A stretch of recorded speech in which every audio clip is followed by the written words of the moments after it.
is making TNA special right now, not just to the fans, but to all of you, because it seems to me when I talk to the talent that there's there's a special place in the heart for everybody. You know, Yeah, you all seem really close, we and are. there's something really, I don't know, it's like an emotional bond that you all have back there. What is causing that? There's a lot of things I feel. One, it was kind of our mentality in ECW where, hey, let WCW, let WWE do their own thing. We're the island of misfit toys, and we're all happy together. And we had a very, very team mentality. I've worked every place, and a lot of it was more so a individual mentality, but we have amassed a great team, and that team goes out there, and if somebody gets hurt, it's like a football team. Everyone like rushes to the scene, drops to a knee, wants to see what's going on, wants to help. You'll be okay. It's an uplifting locker room. For me, bottom line, wrestling should always be fun and positive, and I kind of try to instill that. It's leading by example, as well as like, hey, we are a team. We have our backs up against the wall, but we're going to keep on thriving. And if this is a place that you want to use as a, I don't know, rebrand yourself or a place to um, heal, a perfect example, Deanna Perrazzo.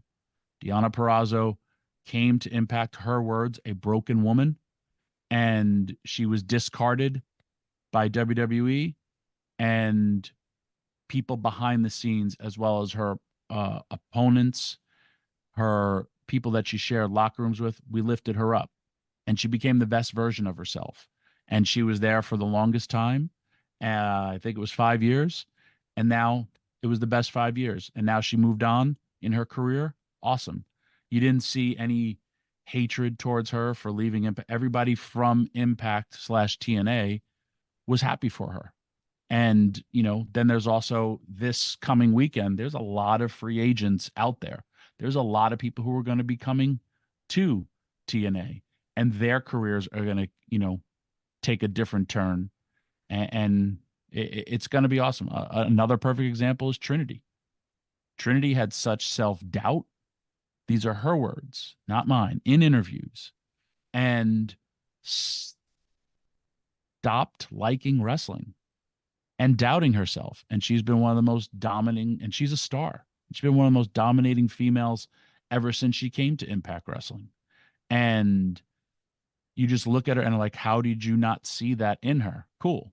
But that's been the nature of the business. I remember how many times I have the letter in my photo album when WWE said, we're not interested in your services. And then I also remember when WWE offered me a job and I turned them down. Or, hey, WCW let go of Steve Austin. I think his career turned out good for him. It's what other people see in you, which is great. And that comes with variety. And, for this weekend, another great example, Okada. Okada had such a bad taste in his mouth for TNA from the old regime that he just said he hated it.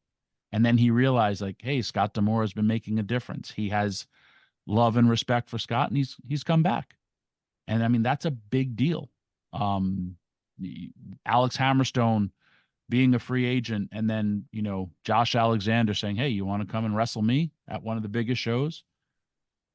It Think about Josh Alexander's weekend. He has Alex Hammerstone the first night and Will Ospreay the second night. And Will Ospreay versus Josh Alexander is one of my favorite matches I've ever seen, and now I get to see it again. So there's just so many different. It's a variety. It really and truly is. But yes, that team effort. There's pride, and we should all take pride in what we do and we work. But we all kind of try to lift each other up. Except for Moose, nobody likes Moose. I don't like Moose. I Well, don't like. that happens, but